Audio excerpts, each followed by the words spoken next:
Mensagem do livro Por que tarda o pleno avivamento? De Leonard Ravenhill, uma obra publicada pela editora Betânia. Capítulo 3. Precisamos de unção nos púlpitos e ação nos bancos.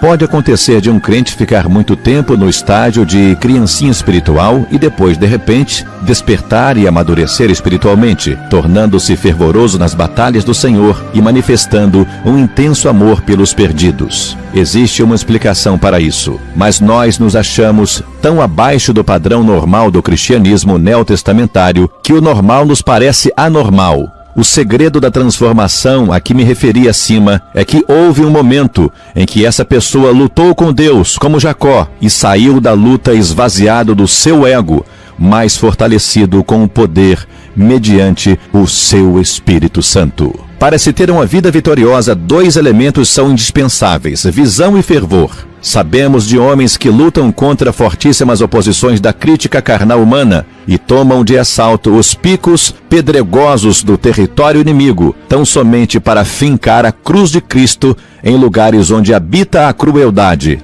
Por que isso? Porque tiveram uma visão e se encheram de intenso fervor. Alguém já advertiu que não devemos estar tão envolvidos com o céu a ponto de sermos totalmente inúteis na terra. Se há um problema que esta geração não enfrenta, é esse. A verdade nua e crua é que estamos tão envolvidos com a terra que não temos nenhuma utilidade para o reino dos céus. Irmãos, se fôssemos tão eficientes na tarefa de enriquecer nossa alma quanto somos na de cuidar de nossos interesses pessoais, construiríamos uma ameaça para o diabo. Mas se fôssemos ineficientes no cuidado de nossos interesses, como somos nas questões do alto, nas questões espirituais, estaríamos mendigando. Alguns anos atrás, George Deacon ensinou-me uma verdade usando um argumento bastante lógico. Ter visão sem missão torna-nos visionários. Ter missão sem visão leva-nos a trabalhar demais. Ter visão e missão faz de nós missionários. E é mesmo. Isaías teve uma visão no ano da morte do rei Uzias. Talvez haja alguém à nossa frente impedindo que tenhamos uma visão ampla de Deus. O preço a ser pago pelo crescimento espiritual é bastante elevado e às vezes doloroso também. Você estaria preparado para ter uma visão a esse preço, a perda de um amigo ou de sua carreira? E para essa transformação de alma, não se oferecem descontos especiais. Se alguém deseja ser salvo, santificado e só, não há lugar para ele nas fileiras do Senhor. Isaías teve uma visão em 3 dimensões. Vejamos Isaías 6, versículos de 1 a 9. Seu olhar se dirigiu para o alto, viu o Senhor para dentro de si, viu a si mesmo, e para fora viu o mundo. Sua visão tinha altura, viu o Senhor alto e sublime. Profundidade, viu as profundezas de seu coração. E também viu a largura, ele contemplou o mundo. Foi uma visão da santidade. Amados, como nossa geração precisa ter uma visão de Deus em toda a sua santidade. E foi uma visão da iniquidade, estou perdido, de lábios impuros. E foi uma visão do desalento divino, implícito nas palavras: quem há de ir por nós? E nesta hora em que vivemos, quando a média das igrejas está mais envolvida com promoções do que com orações, incentiva mais a competição e se esquece da consagração e substitui a propagação do evangelho pela autopromoção, é imperativo que tenhamos essa visão tríplice. Não havendo profecia, o povo se corrompe. Não havendo palavra de Deus, o povo se perde. E não havendo paixão pelas almas, a igreja perece, mesmo que esteja lotada dominicalmente. Certo pregador conhecido no mundo inteiro e que tem sido poderosamente usado por Deus nos últimos anos para promover avivamentos que são bem diferentes de cruzadas de evangelismo em massa, contou-me que também teve uma visão semelhante. Ainda me recordo da expressão de temor com que me falou que não sabia ao certo se estava tendo uma visão ou um sonho, se estava no corpo ou fora dele, mas disse que enxergava uma enorme multidão em um profundo abismo, todo cercado de fogo, presa no manicômio do universo, o inferno. Depois disso, esse homem nunca mais foi o mesmo. Nem poderia. Será que Deus poderia confiar-nos revelação tão grandiosa? Já passamos pela escola da oração e do sofrimento para que nosso espírito esteja preparado para suportar uma visão tão atordoante? Feliz é aquele a quem Deus pode comunicar tal visão. Ninguém vai além da visão que tem. Teólogos intelectualizados não têm condições de romper a cortina de ferro da superstição e das trevas por trás das quais há milênios estão perecendo milhões e milhões de indivíduos. Talvez só homens com menos intelecto, mas com uma visão maior sejam capazes disso. Ter uma mentalidade espiritual é ter gozo e paz. Mas se pararmos para pensar em estatísticas, poderemos ficar bem preocupados. Leia os dados que se seguem e veja se não dá vontade de chorar, lamentar, prantear. Japão, o governo da nação afirma que a população já passa da casa de 120 milhões e está crescendo ao ritmo de 1.100.000 pessoas por ano. Isso quer dizer que o número de não convertidos aumentou em 5 milhões nos últimos 5 anos. Coloque esse dado em sua lista de oração. Coreia, a população desse país é de cerca de 42 milhões, constituídas em grande parte de refugiados, flagelados e famintos. Índia. Na Índia há milhões e milhões de pessoas no Vale da Sombra da Morte. Oriente Médio. Aí há mais de 1 milhão de refugiados árabes. Europa. Nesse continente, até alguns anos, existiam cerca de 11 milhões de refugiados políticos e de indivíduos que, devido à guerra, se achavam distantes de sua pátria. Que situação lastimável. China.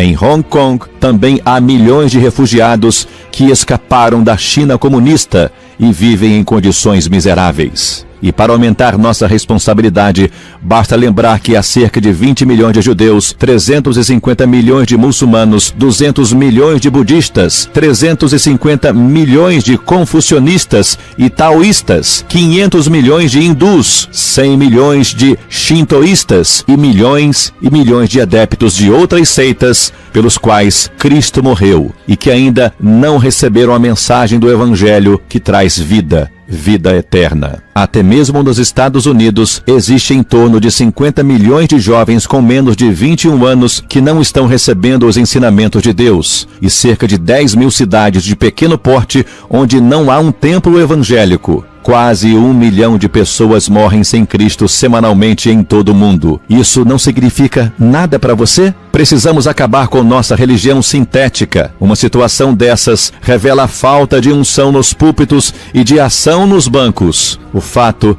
é que hoje não se prega mais o Evangelho com o mesmo fervor de antes e não há mais fome de se ouvir a pregação.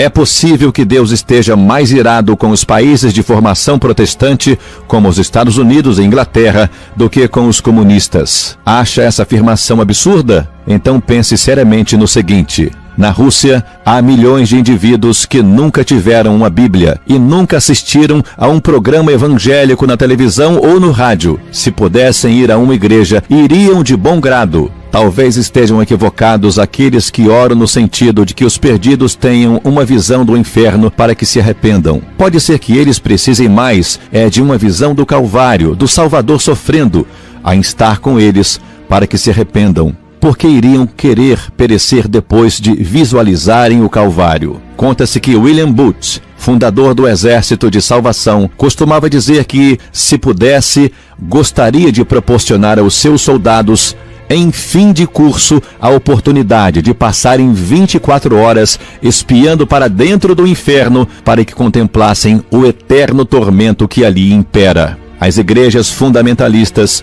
precisam de uma visão dessas. E quem mais precisa são os eloquentes e orgulhosos evangelistas. Houve certa vez um criminoso de nome Charles Peace. Não tinha respeito nem pelas leis de Deus, nem pelas leis dos homens, mas afinal, um dia foi preso e condenado à morte. No dia de sua execução, foi levado ao corredor da morte na penitenciária de Armley, Leeds, na Inglaterra. À sua frente ia o capelão da prisão lendo versículos da Bíblia Sagrada em voz monótona e até desinteressada. O criminoso tocou-lhe no ombro e indagou o que ele estava lendo. O conforto da religião, suplicou o sacerdote. Charles Peace ficou chocado de ver como ele lia aqueles textos acerca do inferno de maneira tão mecânica. Como alguém podia ser tão frio a ponto de conduzir outro para a forca sem emoção alguma, lendo-lhe palavras sobre um abismo profundo no qual o condenado estava prestes a tombar? Será que aquele pregador cria de fato que existe o fogo eterno, que arde incessantemente e nunca consome suas vítimas, já que lia tudo sem ao menos estremecer, sem fervor, sem unção? Seria humano um indivíduo capaz de dizer outro friamente: você estará morrendo eternamente, sem nunca conhecer o alívio que a morte poderia dar-lhe? Aquilo foi demais para Peace, e ele se pôs a pregar. Veja só o sermão que pregou no próprio instante em que caminhava para o inferno. Senhor, disse, dirigindo-se ao capelão, se eu acreditasse nisso em que você e a igreja dizem crer, andaria por toda a Inglaterra só para salvar uma alma, e se preciso fosse, iria de joelhos, mesmo que a superfície dela fosse recoberta de cacos de vidro, e acharia que teria valido a pena. Irmão, a igreja perdeu o fogo do Espírito Santo e por causa disso a humanidade vai para o fogo do inferno. Precisamos ter uma visão do Deus Santo. Deus é essencialmente santo. Os querubins não estavam clamando onipotente, onipotente é o Senhor, nem diziam onipresente, onipresente, onipresente é o Senhor. O clamor deles era santo, santo e santo.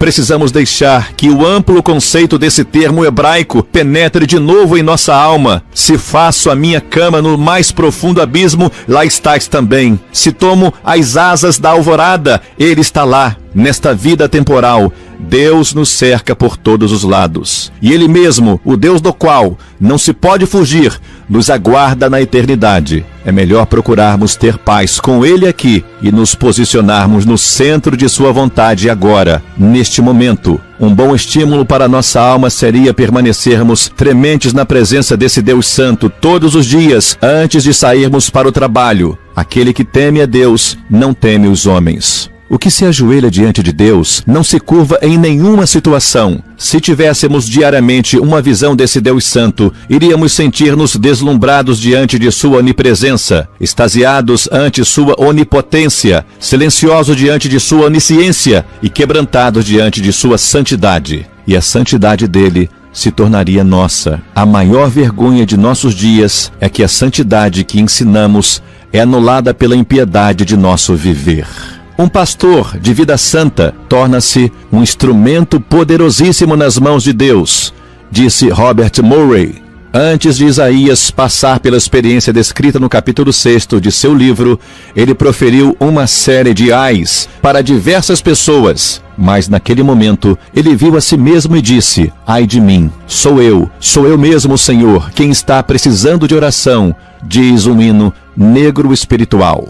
E como isso é verdade, será que não há quadros com imagens impuras pendurados nas paredes de nossa mente, no nosso coração? Não haverá alguma impureza escondida em algum cantinho de nosso coração? Será que poderíamos convidar o Espírito Santo para caminhar conosco de mãos dadas pelos corredores dele? Não haverá em nós intenções ocultas, motivações secretas e quartos fechados, cheios de toda sorte de impurezas, a controlar nossa alma? Em cada um de nós existem 3 pessoas: a que nós achamos que somos, a que os outros pensam que somos e a que Deus sabe que somos. Geralmente somos muito condescendentes com nós mesmos e por demais rigorosos com os outros, a não ser quando estamos buscando intensamente a verdadeira vitória espiritual. O eu ama o eu. Embora se diga a respeito de São Geraldo Magela, que pela graça de Deus, ele amava a todas as pessoas, menos Geraldo Magela. Que belo exemplo para nós! Mas na maioria das vezes, escondemos de nós mesmos nosso verdadeiro ser, para que não fiquemos enojados ante a realidade. Vamos pedir a Deus que seu penetrante olhar localize esse corrupto, impuro e mal cheiroso ego, para que ele seja arrancado de nós e crucificado com ele. Não sirvamos o pecado como escravos. Romanos 6,6. Não adianta dar outros nomes ao pecado. Continua sendo pecado. Algumas pessoas se justificam assim. Aquele sujeito ali tem um gênio dos diabos. O que eu tenho é ira justa. Ela é super sensível, mas eu sou irritável porque tenho problemas com os meus nervos. Ele é ambicioso demais. Eu estou apenas ampliando os negócios. Que sujeito mais teimoso! Eu tenho convicções firmes. Ela é muito orgulhosa. Eu tenho gosto muito apurado. É muito fácil encontrar justificativas para todos os tipos de pecados. É só querer. Mas quando o Espírito Santo nos sonda o coração e conhece o que vai em nós, não passa a mão em nossa cabeça, nem tampouco nos lesa. Perguntou-lhe Jesus: que queres que eu te faça? Respondeu o cego: Mestre, eu quero tornar a ver. Marcos 10:51. Vamos nós também pedir visão a Deus, uma visão para o alto, para dentro de nós e para fora também. Assim como aconteceu com Isaías, ao olharmos para o alto veremos o Senhor em toda a sua santidade. Ao olharmos para dentro de nós, iremos ver-nos exatamente como somos e enxergaremos nossa necessidade de purificação e poder. E ao olharmos para fora veremos um mundo que está perecendo sem o conhecimento do Senhor e Salvador Jesus. Sonda-me, ó Deus, e conhece o meu coração, prova-me e conhece os meus pensamentos. Vê se há em mim algum caminho mau e guia-me pelo caminho eterno. Salmo 139, versículos 23 e 24. Só então teremos unção nos púlpitos e também ação nos bancos.